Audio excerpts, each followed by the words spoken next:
বন্ধুরা, আজকে আমি তোমাদের সাথে আলুর পরোটার রেসিপি শেয়ার করব। একটা ছোট গোটা পেঁয়াজ নিয়েছি, আর একটু ধনেপাতা কুচি, হাফ টমেটো কুচি, আর 3টে মতন লঙ্কা কুচি। যে যেমন ঝাল পছন্দ করো তেমন ঝাল দিতে পারো।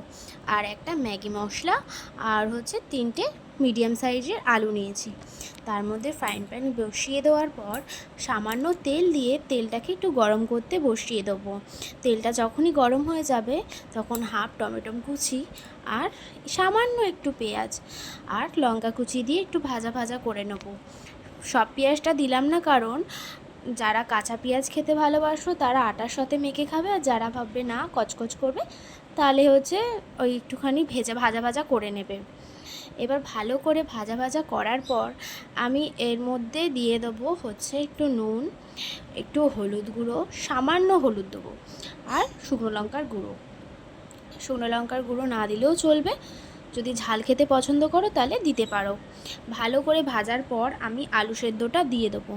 আলু সেদ্ধটা দেওয়ার পর ভালো করে এর সাথে এপিট ওপিট ভালো করে মিশিয়ে নেবো, যাতে মশলাগুলো আলুর মধ্যে সব মিশে যায়। আর আলুটা খেয়াল রাখতে হবে পুরো জানি মিহিন হয়ে যায়, একটাও কিন্তু দানা দানা না হয়, তাহলে আলুর পরোটা খেতে ভালো লাগবে না। এবার ভালো করে আলুটা মেশানোর পর এরপরে আমি দিয়ে দেবো চাট মশলা। আর চাট মশলা না দিলেও হবে, কিন্তু একটু টকটক ভাব থাকবে বলে আমি চাট মশলা দিয়েছি, আর একটু জিরের গুঁড়ো দিয়েছি। এবার দেওয়ার পর ভালো করে এর সাথে মিশিয়ে নেব, জানি পুরোটাই মশলাটা জানি আলুর মধ্যেই থাকে। এই মেশানোর পর তার মধ্যে আমি দিয়ে দেবো গরম মশলা। গরম মশলা না দিলেও চলবে, কিন্তু আমি ফ্লেভারের জন্য একটু গরম মশলা ইউজ করেছি। এবার গরম মশলাটাও সেম প্রসেসে আমি আলুর মধ্যে মিশিয়ে নেব। আর এই যে 1 প্যাকেটে আমি ম্যাগি মশলা দিয়েছি, 2 প্যাকেট দিইনি, 1 প্যাকেটই আমার যথেষ্ট। তোমাদের আন্দাজ মতন তোমরা দিও।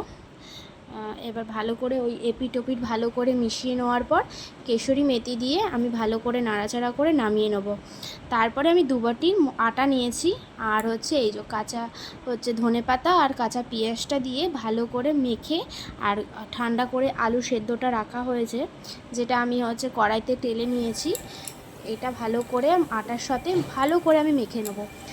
একটুখানিও আমি জল দেবো না। যদি তোমাদের জল লাগে তাহলে তোমরা জল ইউজ করতে পারো, কিন্তু আমার জল লাগেনি। আমি এর সাথে আটার সাথে ভালো করে আলুটা মেখে নিয়েছি। দেখো কি সুন্দর মাখা হয়েছে। এরপরে আমি বেলে এই যে আলুর পরোটা আমার রেডি। কেমন লাগলো অবশ্যই আমায় কমেন্টে জানাবে। টাটা।